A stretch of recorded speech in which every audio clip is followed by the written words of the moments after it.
Stefna Reykjavíkurborgar í málefnum eldri borgara og þá stígur á svið gullfallegi borgarfulltrúinn Björk Vilhelmsdóttir. Gjörðu svo vel.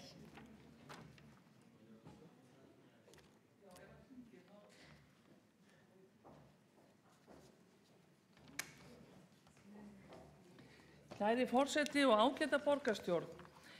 Ég hér komin til þess að segja ykkur af nýlegri stefnu Reykjavíkurborgar í málefnum eldri borgara sem hér á borðunum ykkar og ég ætla að fletta saman í það í ýmsum upplýsingum stöðu og viðhorf og hagi eldri borgara í Reykjavík.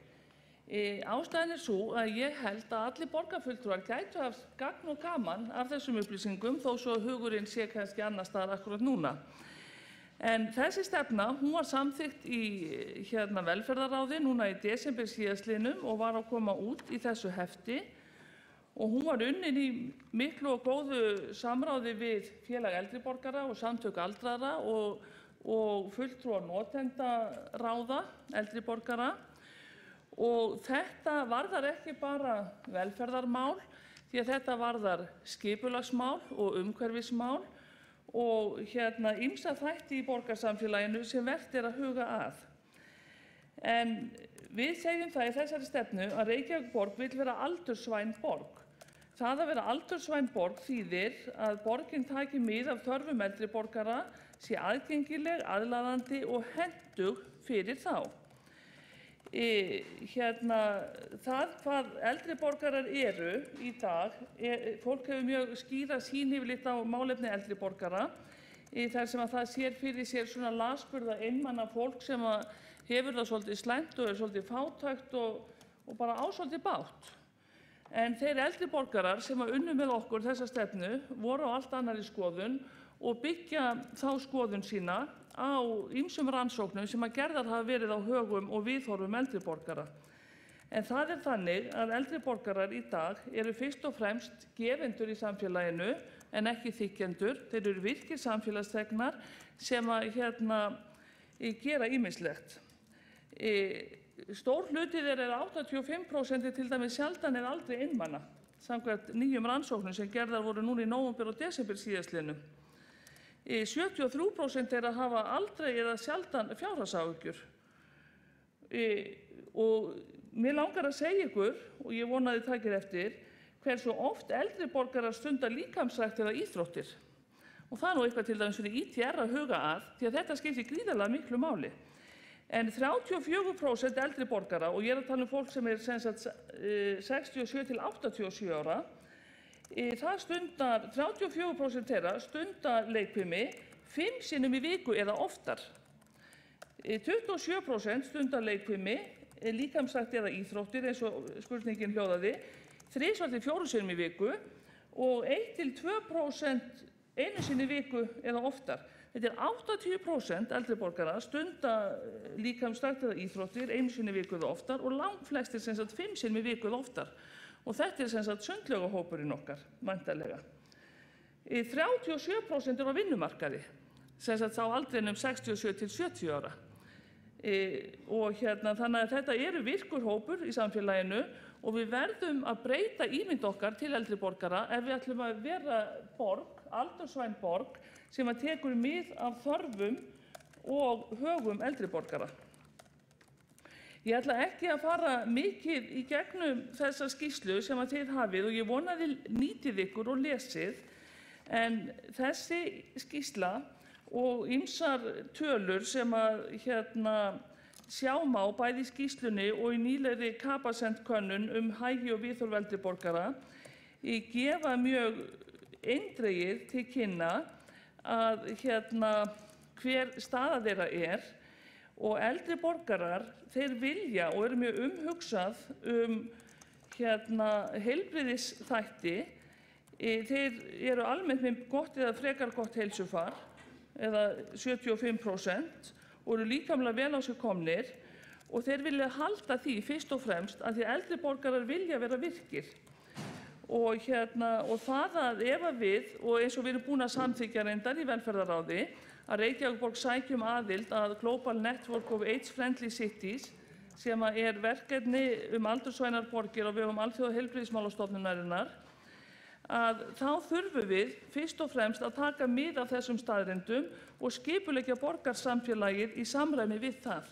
Og þetta Global Network of AIDS-Friendly Cities, það fjallar nefnilega ekki velferðarmál fyrst og fremst, heldur útisvæði og byggingar, samgöngur, húsnæði, félagslega þátttöku, menntun, fjarskipti og upplýsingar og samfélags- og heilbrigðisþjónustu. Þannig að þetta varðar allt borgarsamfélagið. Og ég vil kannski hér á þessum vettvangi þakka þá að Pálmi Jónsson öldrunarlæknir sem að koma á fund borgarstjóra fljótlega á þessu kjörtímabili og hann hefur kynnst þessu netverki aldursvænna borga á vegum Alþjóðaheilbrigðismálastofnunarinnar og við kynntum okkur þetta bara í gegnum internetið og urðum jafn heilluð og hann og erum búin að samþykkja núna að sækja þetta og ég vil þakka Pálma Jónssoni öldrunarlækni fyrir að hafa komið þessu á framfæri við okkur. Og en varðandi húsnæðismarkaðinn, af því að margir hér í þessum sal eru oft uppteknir af skipulagsmálum, að þá og mikilvægi þess að byggja fyrir aldraða, en þá það vilji aldraðra að vera bara þar sem þeir búa í dag, en ekki að vera þar sem við ætlum þeim að vera. En einungis 13% aldraðra í þessari könnun hyggjast flytja á næstu 5 árum. En stundum tölum við svolítið eins og aldraðir séu allir að fara að flytja í sérstök fjölbýlishús sem okkur í mun að byggja í þeirra þágu. En aldraðir eru bara ánægðir þar sem þeir eru og hyggjast almennt ekki flytja, eða bara 13% aldraðir að hyggjast flytja. Þannig að þetta gæti til dæmis skipulags- og umhverfissvið nýtt sér. Þessi skýrsla, hún tekur líka á, þessi stefna á heilbrigðisþjónustu og við erum nýbúin að gera nýtt samkomulag við velferðarráðuneytið uppbyggingu hjúkrunarrýma til til ársins 2020 og sú uppbygging mjög mikilvæg vegna fjölgunar aldraðra. Því að það þarf töluverða uppbyggingu bara til þess að halda í við það hlutfall sem við höfum í dag af rýmum fyrir þann hóp sem aldraður hverju sinni.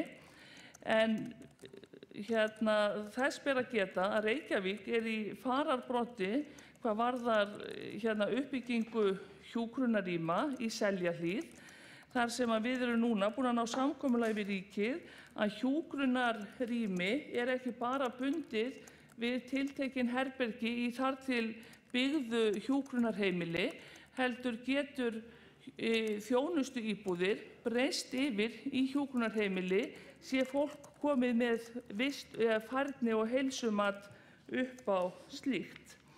Og þetta skiptir mjög miklu máli, þetta þróunarstarf innan borgarinnar og eins í heimahjúkruninni sem hefur sýnt það að aldraðir Reykvíkingar geta lengur búið heima en annars staðar á landinu og þeir geta fyrr útskrifast af sjúkrahúsum en íbúar annarra sveitarfélaga vegna þess hversu hjúkrunin sem samþætt við heimaþjónustuna góð hér í Reykjavík. Og þetta það sem við höfum verið að vinna að í mörg ár, en núna höfum við sett þetta í stefnu sem unnið eftir og velferðarsvið að vinna aðgerðaráætlun á grundvelli þessara stefnu sem ég vona svo sannarlega að við getum framfylgt á næstu árum, því ég held það að ef við verðum svona aldursvæn borg, að þá séum við ekki bara að gera borgina meira aðlaðandi fyrir aldraða og aðgengilegri, heldur við líka að gera borgina sérstaklega aðlaðandi og aðgengilega fyrir aðra samfélagshópa. Og við töluðum oft það í þessum starfshóp sem borgarfulltrúi Áslaug Friðriksdóttir vann með mér í. Við vorum 2 kjörnir fulltrúar, auk sérfræðinga í öldrunarmálum og margir eldri borgarar sem komu að þessu, að við vorum að hugsa alltaf að skýra stefnuna, tryggjum öldruðum erilsamt ævikvöld vegna þess að það sýn aldraðra sjálfra á sitt líf. Þeir hlæja að þessu gamla hugtæki tryggjum öldruðum áhyggjulaust ævikvöld, heldur þeir vilja líta á líf sitt sem erilsamt vegna þess að það það svo sannarlega, því að virk öldrun það sem að eldri borgarar vilja sjálfir og við sem samfélag, við njótum góðs af virkri öldrun af því að aldraðir eru gefendur í samfélaginu sem að stunda líkamsrækt meira en gengur og gerist, eru held ég jafnvel minna einmana, hafa minni fjárhagsáhyggjur, eru í 88% tilfella í daglegu eða nokkrum sinnum í viku símasambandi við sína nánustu aðstandendur og 66% þeirra að fara í heimsókn daglega eða nokkrum sinnum í viku. Þannig að ævikvöldið erilsamt hér í Reykjavík og það bara frábært fyrir fólkið og samfélagið. Takk. Þá hefur borgarfulltrúi Björk Vilhelmsdóttir lokið máli sínu og þá borgarfulltrúi Dagur B. Eggertsson næstur á mælendaskrá.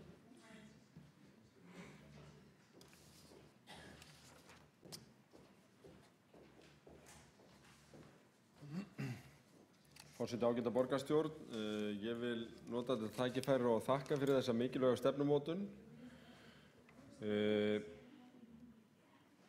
sem að Björk Vilhelmsdóttir borgarfulltrúi og Áslaug Friðriksdóttir borgarfulltrúi hafa leitt fyrir pólitíkin en margir komið að og verið mikilvæg og einn af lykilþáttunum í velferðarkaflanum í málefnasamningi Besta flokksins og Samfylkingarinnar.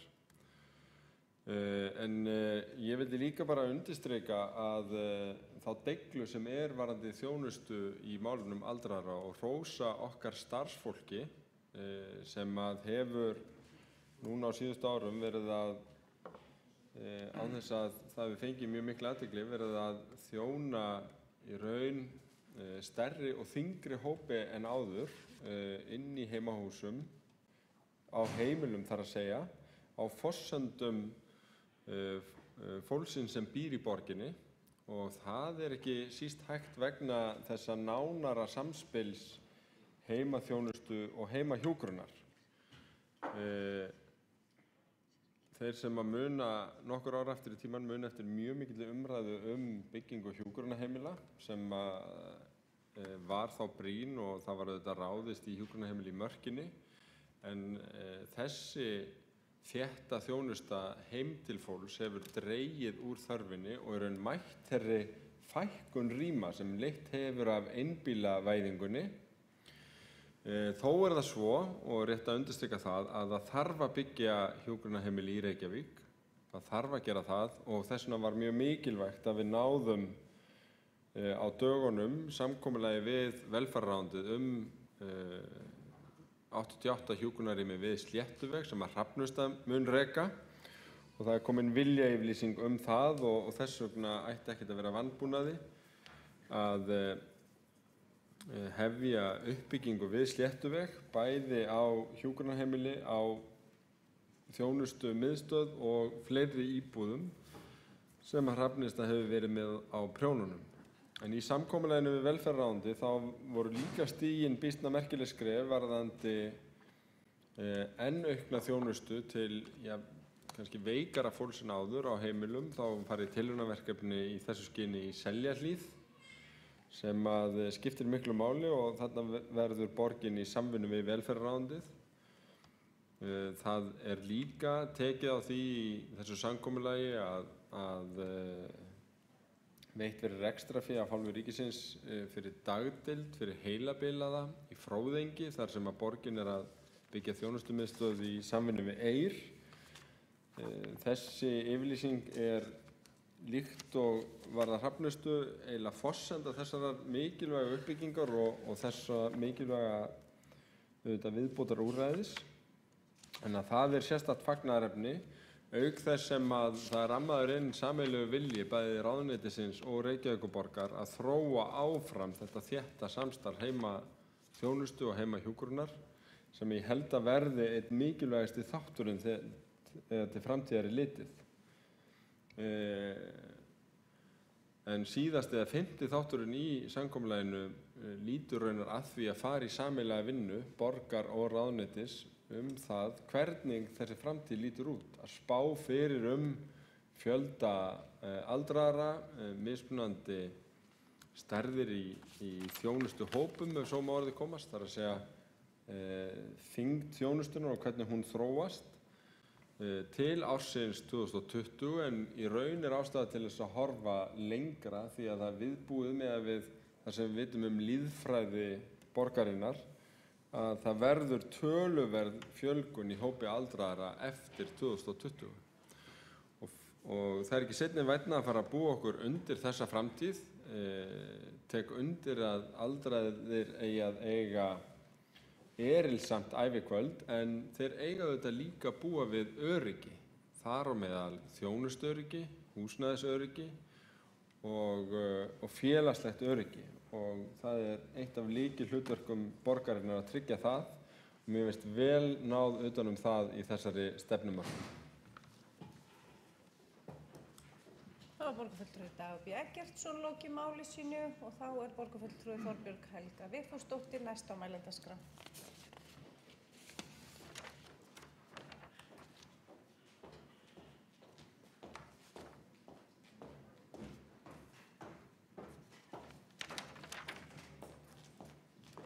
Forseti, ágætu borgarfulltrúar, ég vil hér taka undir með bæði borgarfulltrúa Björgu Vilhelmsdóttur og Degi B. Eggertsson sinni borgarfulltrúa þakkir fyrir alla þá vinnu sem liggur fyrir og þessa hópa sem hafa unnið að þessu í langan tíma og öllu því starfsfólki sem hefur komið að því.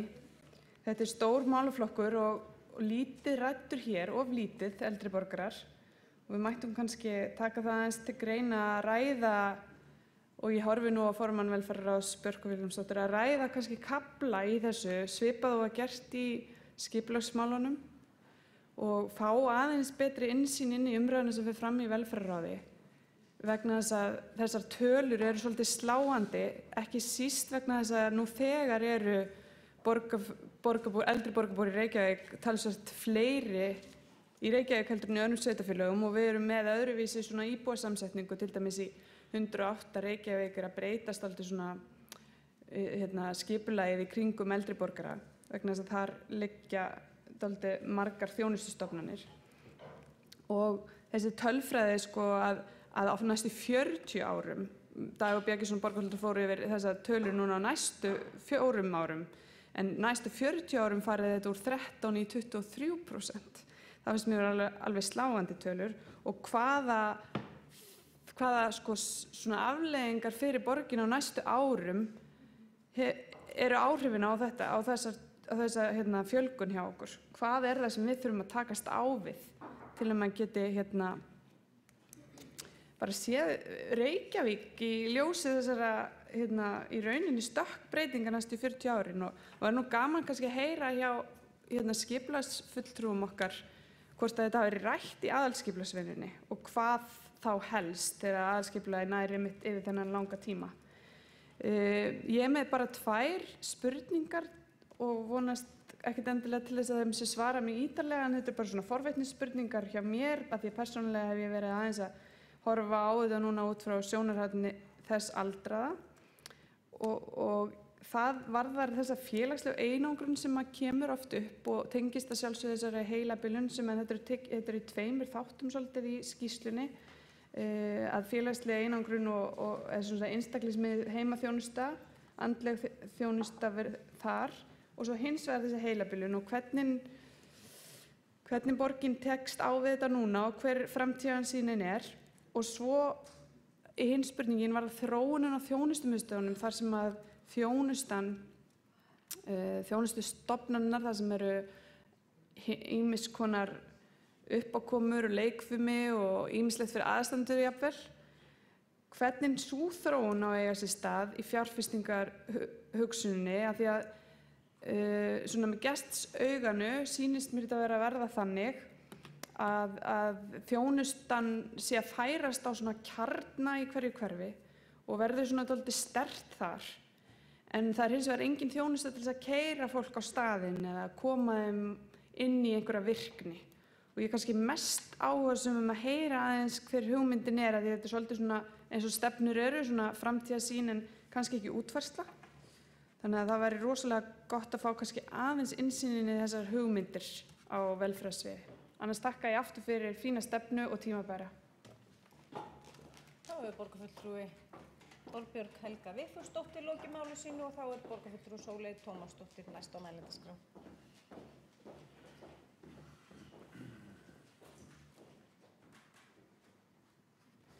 Forseti, góðir borgarfulltrúar.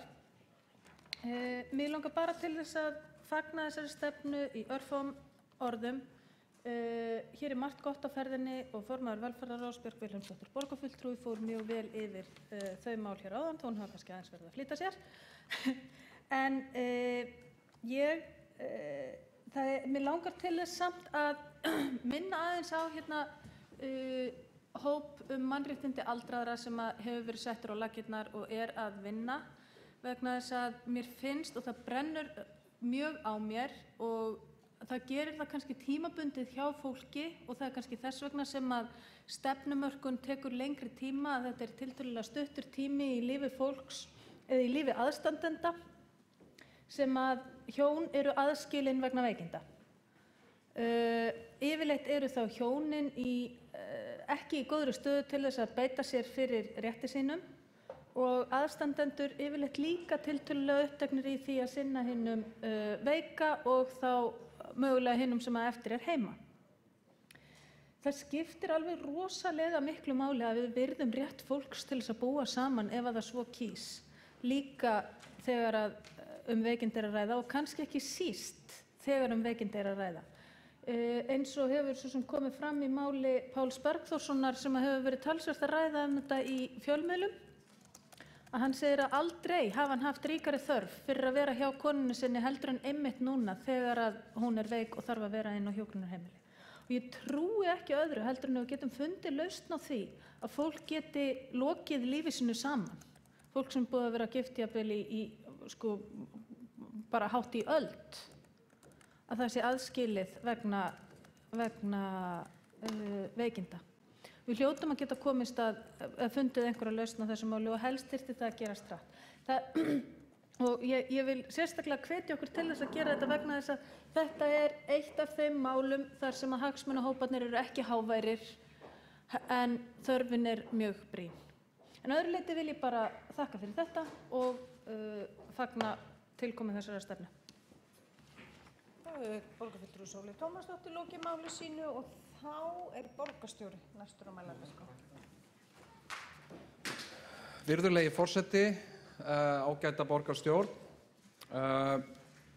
Já, við ræðum nú stefnu Reykjavíkurborgar í málefnum aldraðra og kannski það sem að athyglisverðast í þessari stefnu að Reykjavíkurborg hyggst sækja að verða aldursvæn borg eða age-friendly city og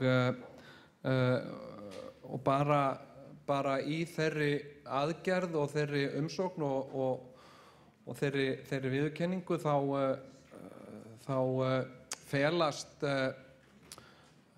felst ýmislegt og nú samfélag framtíðarinnar svolítið mikið samfélag öldrunar.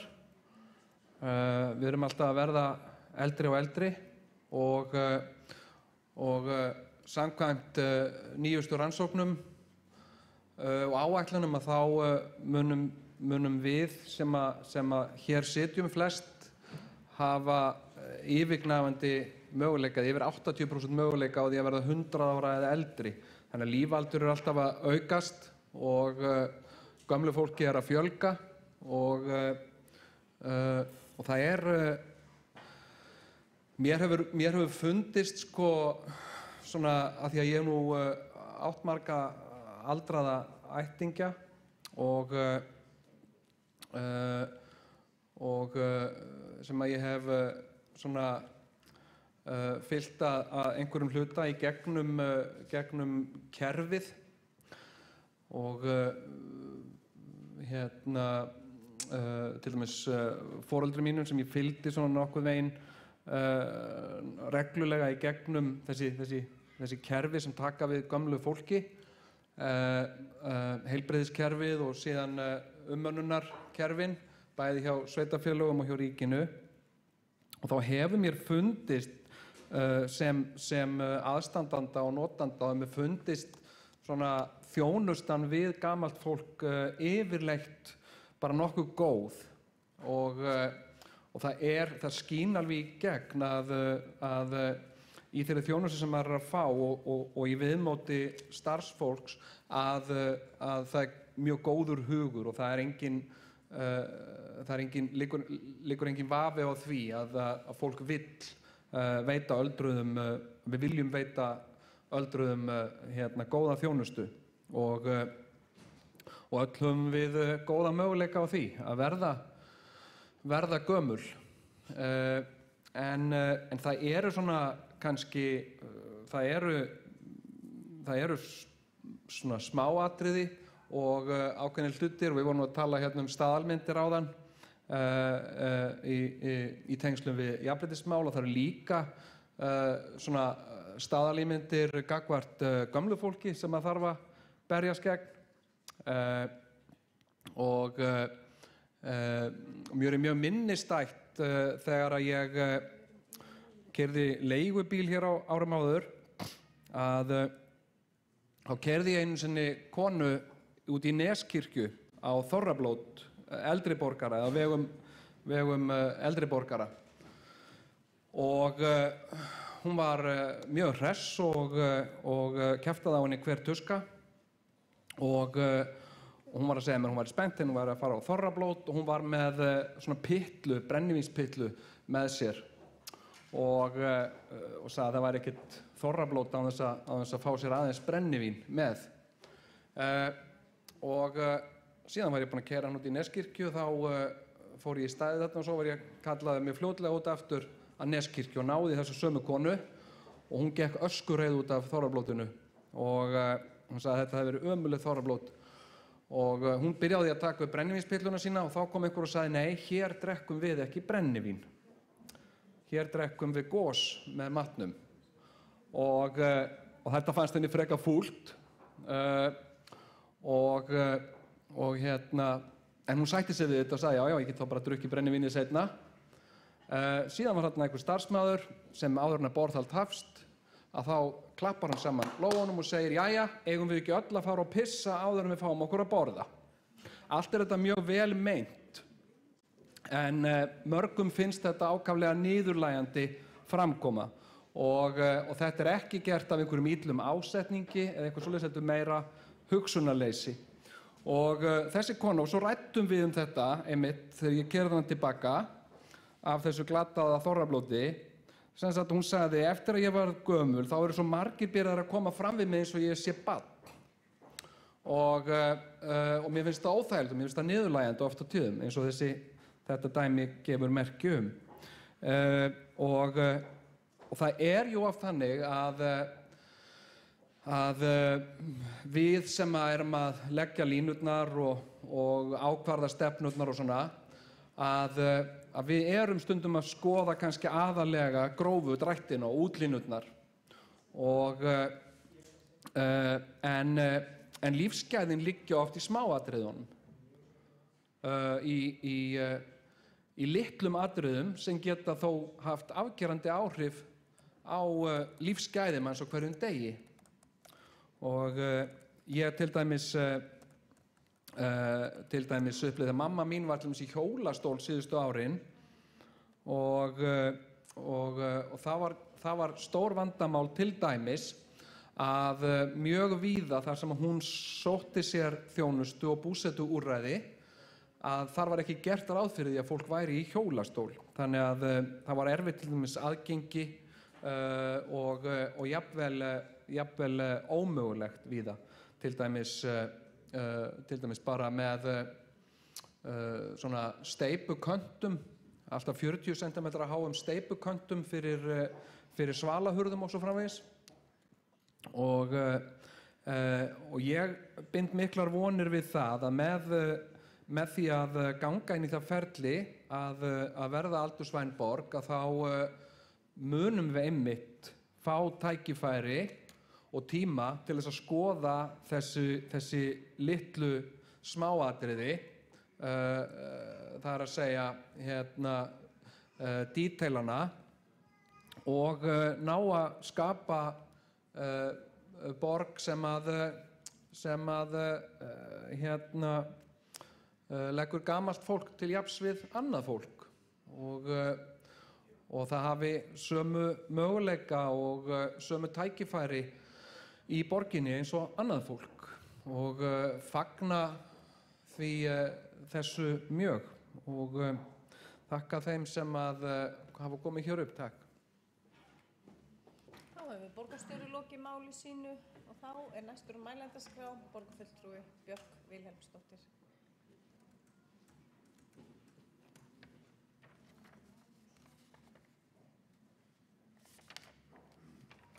Forseti og ágætu borgarfulltrúar, ég ætla að þakka fyrir einstaklega góða og uppbyggilega umræðu málefni eldri borgara og vonandi verður þá stefnan samþykkt núna á eftir.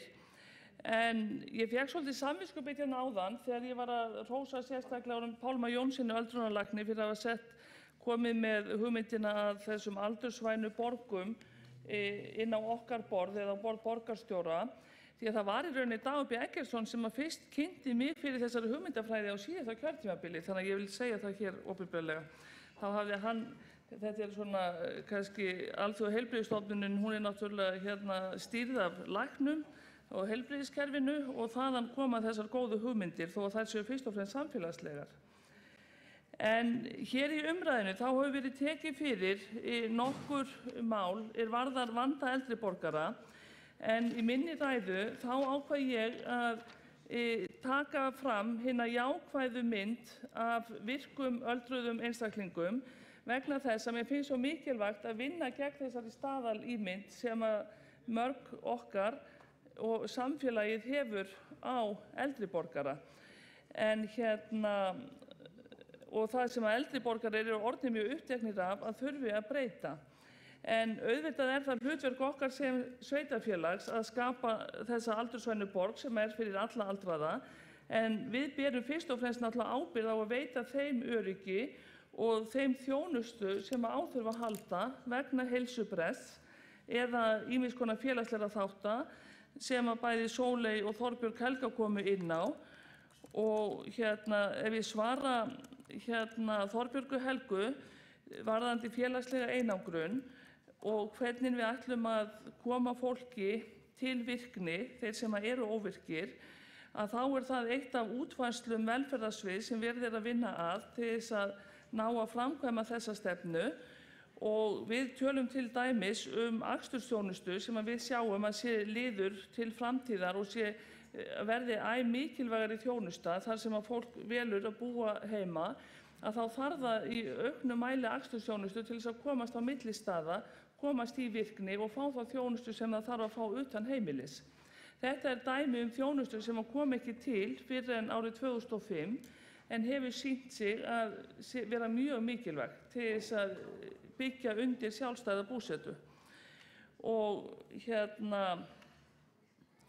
það sem Sóley nefndi, sérstaklega Sóley Tómasdóttir borgarfulltrúi, hvernig hjón eru aðskilin þegar annað veikist og fær vistunarmat í gegnum svona heilsu- og færnimat, heilsu- og færnimat heitir þetta í dag, að þá þetta tilraunaverkefni okkar í Seljahlíð lykillinn að því þar sem að fólk getur búið saman, bæði þeir sem hafa vistunarmat og færni- og heilsumat og þeir sem ekki hafa það. Og því að greiðslur til hjúkrunarumönnunar aldraðra ekki bundin við húsnæðið og veggina, heldur við aðstæður hins aldraða. Og þessi tilraunaþáttur okkar í Seljahlíð hefur vakið verðskulda athygli í velferðarráðuneytinu og nú erum við komið samkomulag það og það opnar möguleika einmitt fyrir hjón sem eru í mismunandi stöðu og við græðum mjög mikið á. En það sem mér langaði til þess að segja, mér fannst mjög góð tillaga Þorbjörgar Helgu Vigfúsdóttur borgarfulltrúa þegar við höfum afgreitt þessa stefnu að það að vísa ákveðnum köflum til tiltekinna fagráða, þar sem við höfum kannski ekki rætt í velferðarráði, en í rauninni mjög eðlilegt að til dæmis að bæði þessi stefna og þessar nýju viðhorfsrannsóknir á högum og viðhorf aldraðra, að þau fari inn í ráðin, þannig að ITR hafi góða vitneskju vilja eldri borgara til íþrótta- og tómstundaiðkunar og hversu margir eru virkir í raun og veru í íþróttastarfi, og síðan að skipulags- og umhverfissvið fái þá þætti varða uppbyggingu húsnæðis. Þannig að ég held að þetta sé bara mjög góð tillaga sem við bara reynum að setja bara strax í framkvæmd. En ég vil þakka þessa jákvæðu umræðu og sem ég held að skili sér í bara enn betri vinnu hér eftir. Takk. Þá hefur borgarfulltrúi Björk Vilhelmsdóttir lokið máli sínu og þá hefur borgarfulltrúi Kjartan Magnússon óskað eftir því að taka til máls.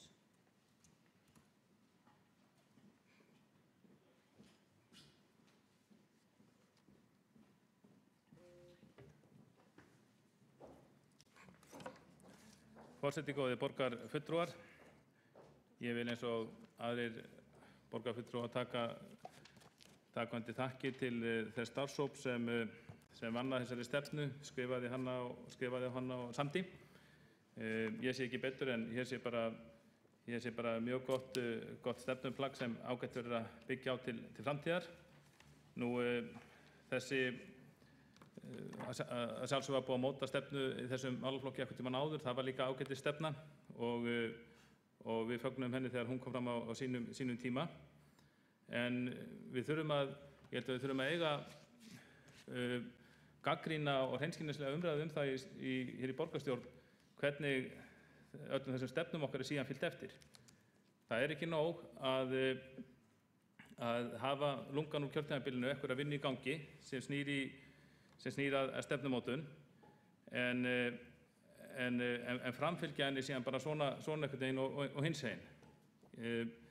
Margt af því sem ég les hér eru margar góðar setningar, en margar þessar setningar hef ég lesið áður í stefnumótunarvinnu hjá borginni. Alls konar stefnum sem hér hafa verið samþykktar út og suður.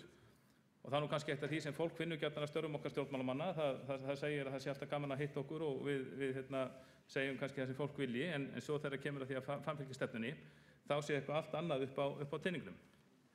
Mér finnst alveg ástæðis að fara yfir að hér, mér finnst þá meirihluti sem nú situr ekki hafa staðið sig vel í málefnum eldri borgara, og ég held að það sé nokkuð almenn skoðun á meðal eldri borgara sjálfra og forsvarsmanna þeirra. Ég get bara nefnt nokkuð mál því til sönnunar. Það til dæmis, og ég tek undir það sem borgarfulltrúar sögðu á undan mér, þessi mál væru of sjaldan til umfjöllunar hér. En ég held að ég geti sagt það að fyrsta verk þessa meirihluta í málefnum eldri borgara á kjörtímabilinu var að fella niður afslátt eða niðurfellingu á fráveitugjaldi sem tekjulitlir elli- og örorkulífeyrisþegar höfðu þá notið árabil. Ég verð að segja að mér er þetta mjög furðuleg aðgerð og við tókum þetta upp sjálfstæðismenn í upphafi kjörtímabilsins eða við afgreiðslu á fyrstu fjárhagsáætlun núverandi meirihluta. Það alveg rétt að þá var hart í búi og menn voru að hagræða á ýmsum sviðum. Það hins vegar stoppaði ekki þennan meirihluta í því að leggja fram útgjaldaaukandi tillögur sín hugðarefni, til dæmis eins og bara við varum að stofna kvikmyndahús hér í borginni. En þegar kom að því að leggja fram fyrstu fjárhagsáætlunina, þá var ekki gert ráð fyrir því að tekjulágir elli- og örorkulífeyrisþegar fengju fyrirgreiðslu, afslátt eða niðurfellingu á fráveitugjaldi sem þeir hefðu notið langt skeið. Nú, þannig við borgarfulltrúar við Sjálfstæðisflokksins við náttúrulega tókum málið upp og þurftum að flytja það sérstaklega tillögu það að þessi afsláttur tekin upp á nýju.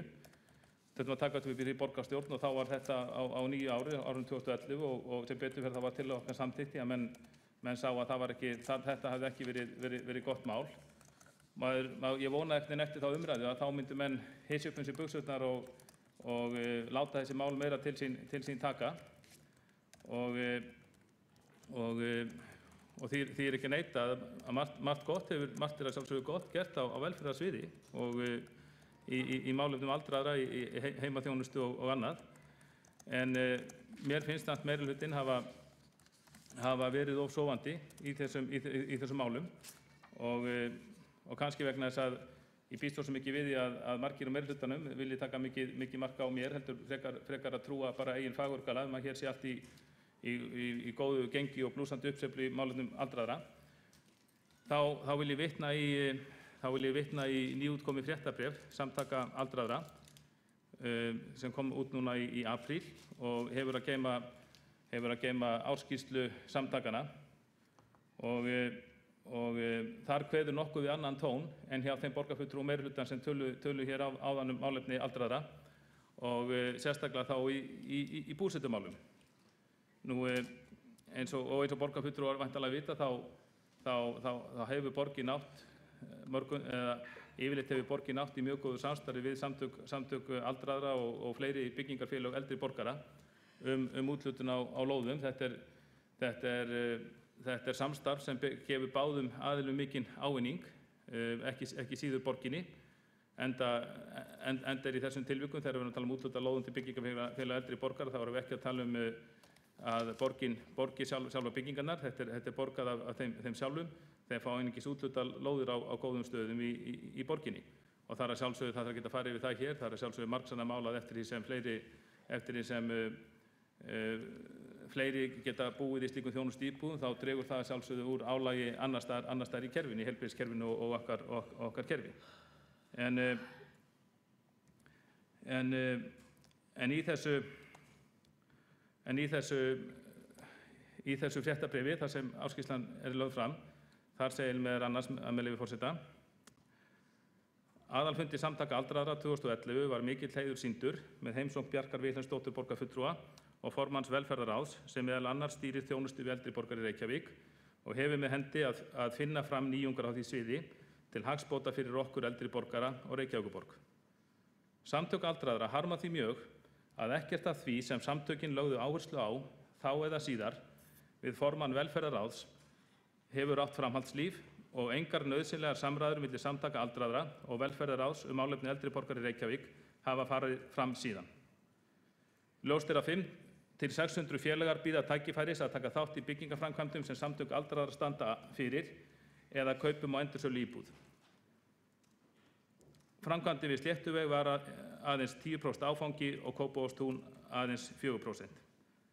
Framkvæmdirnar hingað til hafa skilað þeim árangri að eftirspurnin mikil, líklega einnig vegna þeirra framkvæmdaskilyrða og hvaða sem getur í samþykktum Samtaka aldraðra. Tilvitnun lýkur.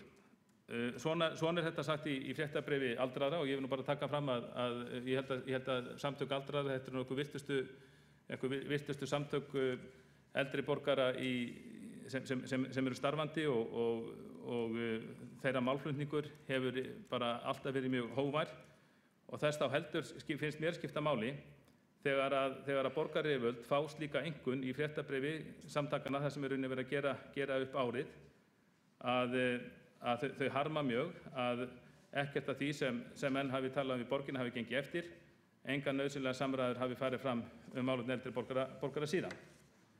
Þannig að ég held að leið og við flöggum hérna litprentari stefnu sem er bara nokkuð góð með stóru letri, þá skulum við bara hafa það í huga hvernig umræður, hvernig þjónustu hefur verið framfylgt við eldri borgara á kjörtímabilinu. Og formaður Samtaka aldraðra, hann hefur tjáð sig þessi máli í fjölmiðlum og það hefur alveg komið fram í hans málflutningu og reyndar fleiri forsvarsmanna eldri borgara að þeir hafa orðið fyrir miklum vonbrigðum með þennan meirihluta sem hér situr og ég veit að svo fleiri Samtök aldraðra að þeir ná ekki eins og talsambandi hingað inn í ráðhúsið eða talsambandi fá ekki áheyrn eða ef þeir fá áheyrn þá er ekkert brugðist við. Og ég ítreka það er ekki eins og sé verið að biðja einhverjar, það er ekki verið eins og þessi samtök sé að biðja einhver 100 milljóna eða milljarða úr borgarsjóði til svona starfsemi. Eina sem þessi samtök er að biðja er bara eðlileg fyrirgreiðsla, fá hérna lóðir sem reyndar til nóhafi í borginni núna og hafa minnst að bent á ákveðnu lóðir sem þeir vilja fá. En þetta sem sagt hefur ekki fengið náð fyrir augum núverandi meirihluta. Nú, við Sjálfstæðismenn fluttum fyrir það bil mánuði, þá fluttum við sérstaklega tillögu það að það yrði farið í vinnu að útvega byggingarfélögum eldri borgara þessar lóðir. Þá er ég ekki bara að tala um Samtök aldraðra, ég er líka að tala um til dæmis Búmenn og félag eldri borgara í Reykjavík. Nú, mér fannst flestir borgarfulltrúar meirihlutans vera frekar áhugalausir í þeirri umræðu og þeirri tillögu var síðan vísað, ef ég man rétt, til starfshóps innleiðingu húsnæðisstefnu borgarinnar. Fyrirgefið góðu borgarfulltrúar, ég óttast bara að þarna hafi menn verið að svæfa tillögunum með ákveðnum hætti. Ég held að menn hefðu haft virkilega áhuga að leysa máli, þá hefðu menn bara undið sér í það, kannski vísað henni í borgarráð og tekið henni upp á næsta borgarráðsfundi. Það er líka gert að umfjöllunarefni í þessu fréttabréfi Samtaka aldraðra að þetta skort á hjúkrunarheimilisrýmum og þá var þetta svona gert að umtalsefni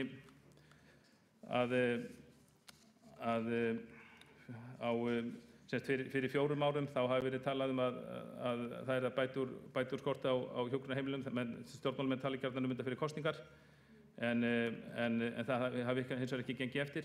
Reyndar þegar ég talaði við einn forsvarsmann Samtaka aldraðra fyrir mánuði, þá sagði hann að það væri þeim mikil vonbrigði að það hefði ekkert gerst í þessum málum með hjúkrunarheimilin heldur, en hins vegar þá væri það alltaf víst eða gerðist oft fyrir kosningar að þá vöknuðu stjórnmálamenn af þyrnirósa svefni rétt fyrir kosningar og kæmu þá með eitthvað útspil í þessum efnum.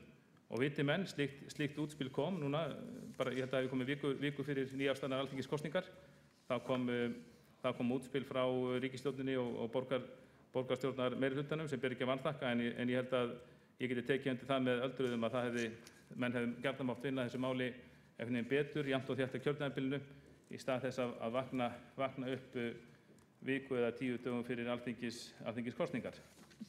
En ég held að sé alveg ljóst, ég hvet nú bara sem flesta borgarfulltrúa til að kynna sér þetta fréttabréf Samtaka aldraðra. Það er á vefnum aldraði.is, það er hægt að sjá þetta og mjög vandað fréttabréf. Ég held að menn hafi bara gott að því að lesa það. En þar kemur einmitt fram í því bréfi og fleira efni sem þessi ágætu samtök hafa sent frá sér að mönnum finnst vanta talsamband við borgina. Það eru ákveðin sárindi hjá þessum samtökum yfir því til dæmis að þeir hafi ekki lengur aðild að samstarfsnefndum málefni aldraðra. Áttum ekki alveg á því hvort hún hefur verið lögð niður að með hvað hætti hún hittist, en þeir minnst kosti sakna mjög þess vettvangs og þessi samtök aldraðra þau fögnuðu mjög tillögu okkar sjálfstæðismanna sem við lögðum fram hér í síðastliðið haust að það yrði stofnað sérstakt öldrunarráð eða öldungaráð í Reykjavík sem gegndi þá því hlutverki að vera samstarfsvettvangur borgarinnar og samtaka á vegum aldraðra, hverju nafni sem þau nefnast. Og ég verð að segja það að sjálfur hef ég orðið fyrir vonbrigðum með það hvað lítið hefur unnið í því máli. Ég man ekki betur til að hann hafi verið samþykkt og allir tóku vel í hana. Ég held að þetta væri bara eitthvað sem væri hægt að gera á nokkrum vikum eða mánuðum sko. Módelið til í Hafnarfirði, þeir hafa reynsluna af þessu, þeir hefur getað ráðlagt okkur allt það. En svo er ég bara að segja, minnst kosti, og ég hef heyrt mikinn spenning frá forsvarsmönnum aldraðra og þeir eru mjög hlynntir því að slík öldungaráð hefur verið komið á fót, mjög ánægðir með hugmyndina, hafa tjáð sig eitthvað hana. En þeim finnst eins og þar, borgin draga lappirnar, þeir eru eins og ég, undrandi við því að þessu skuli ekki hafa komið í framkvæmd og ég verð að segja það persónulega, ég hef nánast ekki heyrt af þessu máli síðan þetta var samþykkt inn í borgarstjórn. Og þá velti maður fyrir sér svona þegar öll borgarstjórn er sammála um að þetta sé góð hugmynd og vill hrinda henni í framkvæmd, svo líður heill vetur og ekkert gerist. Hvað mun þá þau mál sem kannski borgarstjórn er ekki sammála um? Og maður veltir fyrir sér, af hverju hefur ekkert gerst í þessu máli? Er það vegna þess að sá flokkur sem bar fram tillöguna, hann er í minnihluta í borgarstjórn, Sjálfstæðisflokkurinn? Getur verið að það sé lóðið að meirihlutinn vegi og meti tillögur eftir því hvaðan það koma. Ef það eru tillögur meirihlutans þá séð til að það sé unnið hratt og vel að þeim. Ef það eru tillögur sem koma frá minnihlutanum þó það séu góðar, að þá fréttist ekki neitt eða að minnsta kosti líði langur tími þangað til eitthvað fréttist. Ég vil um leið og ég bara hrósa aftur þessu plaggi og ég býst nú við samþykkjum það, margt ágætt í þessu litbrigða bæklingi hér, þessari stefnumótun, þá held ég að við ættum líka að hafa þessi atriði í huga sem brenna á eldri borgurum, mál sem þeim finnst þeir ekki að hafa fengið góða fyrirgreiðslu með í borgarkerfinu núna á síðustu 3 árum á þessu kjörtímabili. Og það verður þá kannski bara vita tækifæri, verður ekki úr vegi að óska eftir svona bara upplýsingum frá meirihlutanum. Ég hef nú, ég veit að Björk Vilhelmsdóttir borgarfulltrúi, hún er mjög vel heima í þessum málaflokki og hefur unnið það mörg góð verk. En þá myndi ég gjarnan vilja fá að heyra frá henni, fá upplýsingar þetta og heyra hennar afstöðu til þessara mála. Hvað líði samskipti við félög aldraðra út af lóðaumsóknum þeirra, lóðir sem þeir vilja fá undir þjónustuíbúðir hér í Reykjavík, og eins hvað líði undirbúninga þessu máli varðandi stofnun öldungaráðs í Reykjavík. Er þess að vænta að þessu verið kippt í liðinn? Ég held að það sé ekki mikið mál að gera það ef vilji fyrir hendi, og til að sé mjög gott að kalla slíkar upplýsingar fram undir þessar umræðu.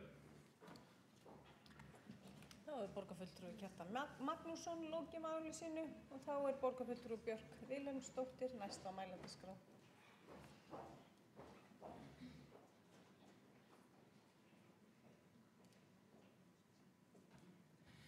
Já, forseti og ágætu borgarfulltrúar. Ég vil þakka Kjartani Magnússyni borgarfulltrúa fyrir að hlusta svona vel á aldraða Reykvíkinga og tala þessa stefnu sem falleg orð sem hún vissulega enda hún samin mjög mikið af eldri borgurum, af fulltrúum félagi eldri borgara, frá fulltrúum samtaka aldraðra, frá fulltrúum nærþjónustuhópa sem eru starfandi í flestum félagsmiðstöðvum borgarinnar, og þeir komu að þessari stefnu. Og eins og ég kom að í upphafi máls míns og líka þegar ég talaði annað sinn, þá velferðarsvið að vinna aðgerðaráætlun á grundvelli þessara stefnu sem verður kynnt fljótlega til þess að koma henni í framkvæmd. Því að við vitum það að þó að orð séu til alls fyrst, að þá komast þau ekki til framkvæmda nema það fylgi fjármagn og aðgerðaráætlun. En það rétt, ég hlusta heilmikið á aldraða, en ég hlusta kannski ekki jafn mikið á fyrrum stjórnarmann félags eldri borgara, Vilhjálm Þ. Vilhjálmsson, fyrrum borgarstjóra, eins og Kjartan Magnússon greinilega gerir. Og ég hef hitt hins vegar flesta aðra stjórnarmenn í félagi eldri borgara og þeir eru almennt frekar sáttir við borgina. Það hafa hins vegar ekki allir hjá samtökum aldraðra verið og ég ætla að fá að segja hér nokkur orð það. Samtök aldraðra eru gríðarlega mikilvæg samtök og hafa starfað hér í borginni í 40 ár og byggt yfir 400 íbúðir, þjónustuíbúðir sem eru sérhannaðar fyrir eldri borgara. Í sumum þeirra, í tengslum við sumar þessar íbúðir, eru félagsmiðstöðvar og þjónustukjarnar sem að sinna mjög vel þörfum þessa fólks. Samtök aldraðra hafa verið að byggja mjög mikið á undanförnum áratug á Sléttuvegi og þeir óskuðu eftir því í upphafi þessa kjörtímabils þegar fólk var að flytja inn í íbúðir á Sléttuvegi, svolítið þar síðustu sem þeir höfðu byggt, að fá lóð á Skógavegi 16. Þessari beiðni var vísað til velferðarsviðs og skipulagssviðs til umsagnar og það kom neikvæð umsögn frá velferðarsviði og skipulagssviði að þessi lóð, síðasta lóðin á þessu svæði, yrði veitt til samtaka aldraðra.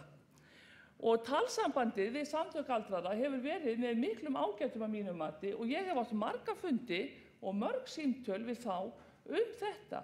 Þeir hafa hins vegar verið ósáttir við það að fá nei, en það að fá nei ekki sama og það sé ekki talsamband á milli. Samtök aldraðra hafa ekki fengið þessa lóð en þeir hafa ekki bara fengið nei. Þvert á móti höfum við verið að vinna sleitulaust með ríkinu að því að Samtök aldraðra fái aðrar lóðir en meira miðsvæðis í borginni en þessi lóð á Skógarvegi. Og það á Kjartan Magnússon að vita, því að ég vona það að forsvarsmenn Samtaka aldraðra sem að tala svona vel í eyru hans, að þeir segja honum líka frá því að þeir séu búnir að fá vilyrði fyrir öðrum lóðaúthlutunum sem eru fyrir fleiri íbúðir og meira miðsvæðis og munu henta enn betur því að þær íbúðir eru í tengslum við þjónustukjarnan. En af því að þeir fengu nei við einni lóðinni, þá kemur Kjartan Magnússon borgarfulltrúi hér upp og talar eins og allt sé svo ómögulegt hjá borginni að það sé ekkert talsamband hér á milli.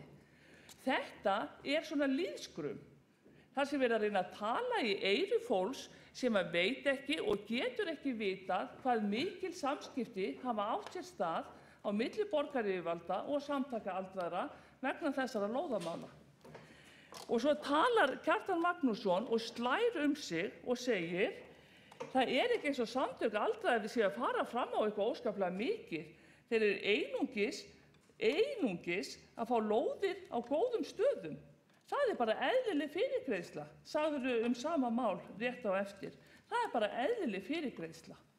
En það er ekki þannig, og það vitum við öll sem að hér erum, að lóðir í vestan Elliðaáa, þar liggja ekki á lager hjá Reykjavíkurborg og það eru fleiri hópar en aldraðir sem að þurfa að byggja. Það eru stúdentar, það er lágtekjufólk, það er bara ungt fólk sem að vill komast í leiguhúsnæði.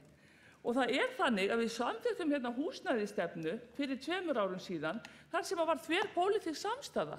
Og í þeirri nefnd þá vorum við öll sammála það að aldraðir væru ekki sá hópur sem væri mest aðkallandi að fá fyrirgreiðslu varðandi lóðir. Það væru aðrir hópar sem væru verr settir á húsnæðismarkaði. Og þegar við komumst að því, þá var það eftir ítarlega gagnavinnslu frá ýmsum stofnunum sem að sýndu okkur húsnæðisaðstæður ungs fólks, tekjuminna fólks og aldraðra meðal annars og stúdenta. Aldraðir er ekki sá hópur sem verst er settur. Og einmitt þess vegna, og það hafa verið skrifuð ýmis minnisblöð það, meðal annars af velferðarsviði og skipulagssviði, hver þörfin er eftir þjónustuíbúðum eða íbúðum sem eru sérhannaðar fyrir aldraðra. En að því ég veit að Kjartan Magnússon var ekki í salnum þegar ég flutti mína fyrri ræðu hér í dag, þá talaði ég það að í nýrri Capacent-rannsókn sem að gerð var núna í desember 2012, þar sem að yfir 1000 eldri borgarar í Reykjavík svöruðu, að það eru 13% sem hyggjast flytja á næstu árum. 13% sem að hyggjast flytja á næstu 5 árum vegna þess að húsnæði eru stórt eða óhentugt á einhvern hátt. Það er ekki eins og það séu, eins og Kjartan Magnússon borgarfulltrúi sagði, 500-600 manns í brýnni neyð að komast í hentugra húsnæði. Þetta er lýðskrum sem á ekki að heyrast hér. Þar sem við verðum að tala inn í þessar staðalímyndir sem við vorum að tala áðan, að eiga sér engan veruleika hvað varðar eldri borgara. Ýmsir eldri borgarar, þeir hafa það erfitt vegna heilsuleysis og ýmsa félagslegra þátta og okkur ber skylda að mæta því fólki. En að tala hér aldraða eins og þann hóp sem er svona óskaplega illa settur, hann þurfi sérstaka fyrirgreiðslu og svo framvegis vegna þessa að það er bara ekki rétt. Varðandi tillögu fulltrúa Sjálfstæðisflokksins lóðir undir þjónustuíbúðir, þá var henni vísað í húsnæðishóp og þar er verið að vinna málið. Það er verið að bíða eftir nýju minnisblaði frá velferðarsviði sem væri þá uppfært minnisblað frá því í maí 2012 sem að gaf mjög skýra mynd af því hvað væri mikið af lausum íbúðum sem að Samtök aldraðra hafa byggt. En Kjartan hefur kannski ekki kynnt sér það minnisblað. Hann hefur kannski ekki kynnt sér það hvað mikið er af lausum íbúðum víðsvegar í borginni sem eru lausar núna fyrir eldri borgara. Veit hvað eru margar lausar íbúðir í Fróðengi? Þær eru margar, þær eru í tugum talið. Veit hvað eru margar íbúðir í Fagrabergi, í Gerðuberg? Þær eru á 2. tug. Veit hvað eru margar íbúðir lausar í Mörkinni? Þær eru nokkrar. Veit hvað eru margar lausar íbúðir sem að Samtök aldraðra hafa byggt og eru á Dalbraut eða í Bólstaðarhlíð eða á Aflagranda eða á Sléttuvegi. Þetta eru upplýsingar sem framkoma í minnisblaði velferðarsviðs og við tökum ákvarðanir út frá slíkum minnisblöðum en ekki eftir því hvað einhver einn maður segir í eyrun á þér, borgarfulltrúi Kjartan Magnússon. Þetta er málflutningur sem ég þoli ekki að hlusta á hér í borgarstjórn. Varðandi þessi öldungaráð sem þeir eru mjög annt og mér líka, og öldungaráðið stendur hér í þessu blaði. Af því að við höfum samráð við eldri borgara, þá leyfði forsætisnefnd sér að vísa þessu til umsagnar til félags eldri borgara og samtaka aldraðra og notendaráða. Af því að við tölum við eldri borgara í borginni. En við hlustum ekki bara á einn kall í þessari stjórn og hinn kallinn í hinni stjórninni. Við hlustum bara á fullt af fólki. Forsætisnefnd sendi tillögu þína, fína tillögu, til umsagnar. Nú eru umsagnirnar komnar tilbaka og forsætisnefnd, hún frestaði máli á síðasta forsætisnefndarfundi á milli funda. En nú eru umsagnirnar komnar og við ætlum að hlusta á allt þetta fólk, en ekki bara einn tiltekinn kall í stjórn samtökum aldraðra sem að fékk nei og segir þá opinberlega í ræðu og riti að það sé ekki talsamband við formann velferðarráðs og annan kall í félagi eldri borgara. Takk. Já, þá hefur borgarfulltrúi Björk Vilhelmsdóttir lokið máli sínu. Forseti vill minna á að þegar borgarfulltrúar tala eða vitna til annarra borgarfulltrúa að nota fullt nafn og titilinn borgarfulltrúi. Og þá hefur borgarfulltrúi Kjartan Magnússon óskað eftir því að veita ansvar við ræðu borgarfulltrúans. Forseti, góðir borgarfulltrúar, þegar að menn koma hér upp og eru með málflutning eins og sá borgarfulltrúi gerði sem hér tala á undan mér og grípur til endurtekinna ósanninda, þá getur málflutningurinn ekki verið góður, eða málstafurinn ekki verið góður. Það er ótrúlegt að lenda í því að borgarfulltrúinn leggur mér orði í munn hvað eftir annað. Fullir að ég sé að einnig sem tala við einn mann í annarri stjórn og einn mann í hinni og nafngreinir þar að ekki annan stjórnarmanninn sem Vilhjálm Þór Vilhjálmsson sem ég skilst að sé nú ekki lengur í þeirri stjórn, en ég vil bara vísa þessum ásökunum að bug að sjálfsögðu það ekki þannig að ég tali bara við einn í þessari stjórn og einn í hinni. Að sjálfsögðu byggi ég mína skoðun á samtölum við marga, ekki bara bæði stjórnarmenn og ekki bara marga stjórnarmenn, heldur líka bara marga eldri borgara sem hafa miklar skoðanir þessi mál. Mjög líka skrítið að fara að nefna hérna ákveðnar lóðir, segja að vegna þess að samtökin hafi fengið neitun lóðina Skógarveg 16, þá sé þetta svona og svona. Ég nefndi bara ekki eina einustu lóð í minni ræðu. Ég myndist ekki eina einustu lóð. Ég ætla bara ekkert að fullræða hér neitt Skógarveg 16, hvort að hún sé ástæði fyrir einhverju slæmu talsambandi eða ekki. Ég hef bara ekki hugmynd það. Það sem ég hins vegar heyri og hefur heyrt frá mörgum forsvarsmönnum eldri borgara er það að bara á síðasta kjörtímabili hafi þeir fengið góða fyrirgreiðslu og úthlutað lóðum, en á þessu kjörtímabili enga fyrirgreiðslu. Þetta er bara sem ég heyri, ég ætla ekki að fara að blanda einstökum lóðum inn í það. Eins og veit ég alveg að það eru til lóðir, jafnvel vestan Kringlumýrarbrautar ef vilji er fyrir hendi. Mjög hissa að heyra þetta og vísa því algjörlega á bug að ég láti stjórnast af því sem einhver einn maður segir við mig. En vil þó nefna það að lokum að þegar að borgarfulltrúinn sagði hér hvað eftir annað að aldraðir var ekki sá hópur sem mest væri aðkallandi að fengi fyrirgreiðslu í húsnæðismálum, þá vil ég bara minna á það að, og já, nota bene, ég sagði ekki að 500–600 manns aldraðir var í brýnni neyð. Þau orð koma beint upp úr fréttabréfi aldraðra sem ég las hér upp og er á netinu og hvet borgarfulltrúa til að kynna sér. En ég minni þó á það að því það var hérna sérstaklega að tala um ungt fólk, að þeir eru líka að hugsa það að við hverja að þessir hundruð eldri borgarar sem bíða eftir tækifæri sem skiptum íbúð, að við hvert sem þeir flytja út úr sinni íbúð, þá er sjálfsög losna svo íbúð sem væntanlega getur þá gengið til yngra fólks og mun stuðla að lausna á þeim húsnæðisvanda líka. Þá hefur borgarfulltrúi Kjartan Magnússon lokið við það að veita andsvar. Þá er ekki fleiri á mælendaskrá og telst umræðu lokið. Við berum stefnu Reykjavíkurborgar í málefnum eldri borgara upp.